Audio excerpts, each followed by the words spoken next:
Hello বন্ধুরা, আসসালামু আলাইকুম। চলে এসেছি একটা ভিডিও নিয়ে। আমি এখানে গোটা লঙ্কা আর জিরে দিয়ে দিয়েছি। দিয়ে আমি আলু কেটে রেখেছি, আলু ভাজবো।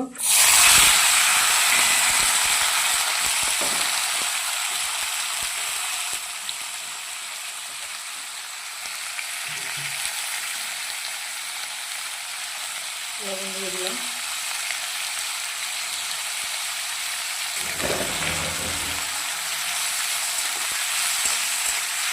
আলু ভাজা করলে খেতে খুব মজা লাগে,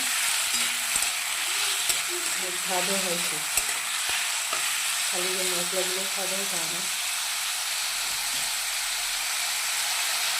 এটা আস্তে আস্তে লাল হয়ে যাবে ভাজতে ভাজতে।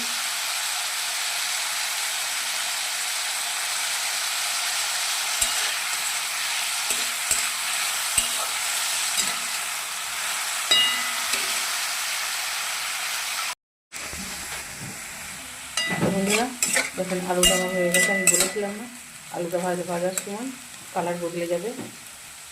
আর এই আলু ভাজাটা খেতে দারুণ লাগবে, মানে মুখে স্বাদ ফেরার জন্য খুব সুন্দর লাগে এই আলু ভাজাটা। কার কার ভালো লেগেছে জানি না। তো ভিডিওটা ভালো লাগলে লাইক কমেন্ট শেয়ার করবেন, একটা সাবস্ক্রাইব করে দেবেন বন্ধুরা।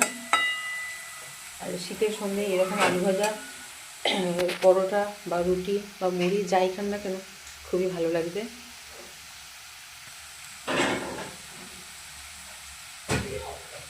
আলু ভাজাটা আমার হয়ে গেছে।